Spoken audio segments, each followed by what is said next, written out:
भगवते वासुदेवाय। नमस्कार, स्वागत है आपका।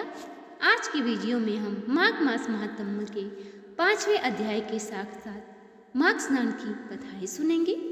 सबसे पहले सुनते हैं माघ मास की कथा। पूर्व समय में सतयुग के उत्तम निषेध नामक नगर में हेमकुंड नाम वाला कुबेर की सदृश धनी वैश्य रहता था, जो कुलीन, अच्छे काम करने वाला, देवता अग्नि ब्राह्मण की पूजा करने वाला, खेती का काम करता था।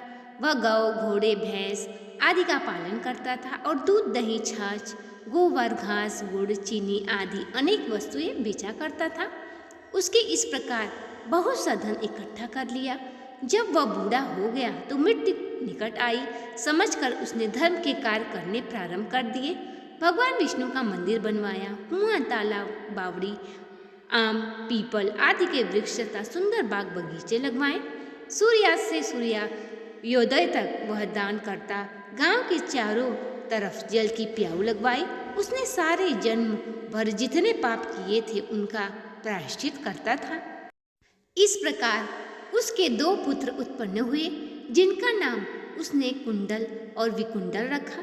जब दोनों लड़के युवा अवस्था को प्राप्त हुए तो हेमकुंडल और वैश्य गृहस्थी का सब कार्य सौंपकर भगवान की तपस्या के निमित्त वन में चला गया और वहां विष्णु जी की आराधना में शरीर को सुखाकर अंत में विष्णु लोक को प्राप्त हुआ।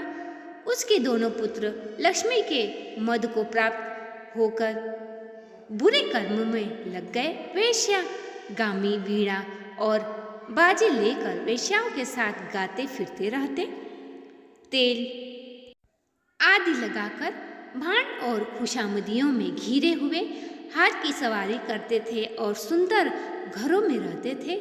इस प्रकार वे ऊपर बोए बीज के सदृश व अपने धन को बुरे कर्मों में नष्ट करते थे। कभी किसी सत्पात्र को दान आदि नहीं करते थे, न ही कभी हवन, देवता या ब्राह्मण की सेवा ही किया तथा भगवान विष्णु का पूजन तो कभी नहीं करते थे। इस प्रकार थोड़े ही दिनों में उनका सब द्रव्य नष्ट हो गया। वह दारिद्र होकर यहाँ वहाँ भटकने लगे, अत्यंत ही दुखी हो गए। भाई, जन, सेवक, उपजीवी सब इनको छोड़कर चले गए और राजा के भय से नगर छोड़कर चोर तथा डाकुओं के साथ वन में वे रहने लगे और वहाँ अपने तीक्ष्ण बाणों से वन के पक्षी को मारकर उनका भक्षण करने लगे। एक समय इनमें से एक पर्वत पर गया, जिसको सिंह मारकर खा गया, और दूसरा वन को गया, जो काले सर्प के डसने से मर गया। तब यमराज के दूत उन दोनों को बांधकर यम के पास ले आए और कहने लगे कि महाराज, इन पापियों के लिए क्या आज्ञा है। ये था माघ मास का 5वां अध्याय। अब आइए सुनते हैं माघ महीने में सुनी जाने वाली सीता माता की कथा। एक बार श्री राम और माता सीता वन में निवास कर रहे थे। वह समय माघ मास का था। उस समय अत्यंत ही ठंडी ऋतु थी। नदियाँ बर्फ समान ठंडी थी, वृक्षों पर ओस जमी हुई थी और सब प्राणी अपने अपने घरों में दुबके हुए थे। भगवान श्री राम ने माता सीता से कहा कि सीते, यह माघ का महीना बड़ा ही पवित्र है। इस महीने में जो मनुष्य ब्रह्म मुहूर्त में उठकर स्नान, दान और जप तप करता है, उसे अनंत पुण्य फलों की प्राप्ति होती है। इसलिए हमें भी स्नान के लिए चलना चाहिए। माता सीता ने प्रेम पूर्वक कहा, प्रभु, इतनी ठंड में मैं कैसे स्नान कर सकती हूँ? मेरा शरीर तो बहुत ही नाजुक है।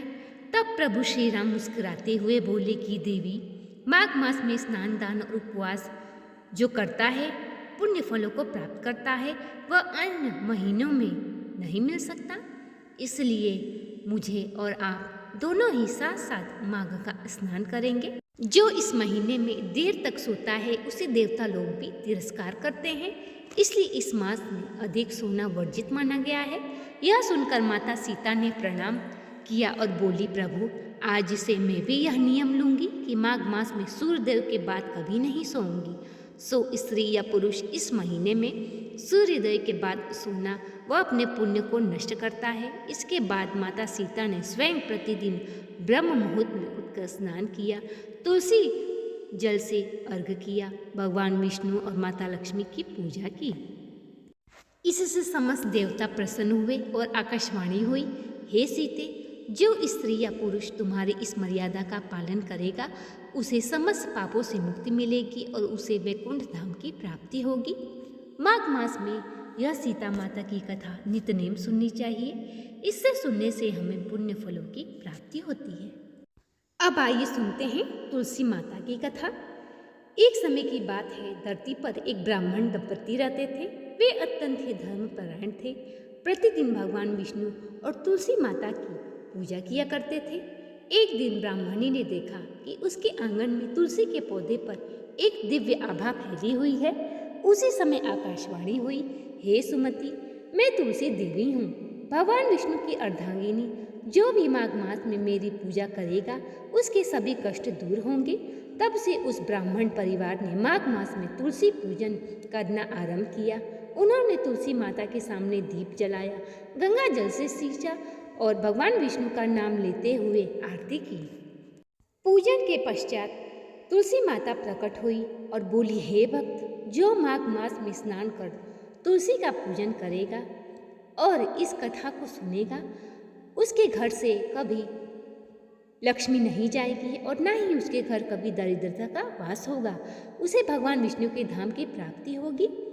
जो भी प्रातःकाल गंगा जल से स्नान कर तुलसी के पौधे को जल चढ़ाएगा, दीपक जलाएगा और तुलसी मंत्र ओम तुलस्यै नमः का जाप करेगा, तुलसी पत्र भगवान विष्णु जी को अर्पित करेगा, सायंकाल तुलसी माता की आरती और गरीबों को दान देगा, उसकी सारी मनोकामनाएं पूर्ण होगी और अंत में वो मृत्यु को जब प्राप्त होगा तो विष्णु लोक में निवास करेगा।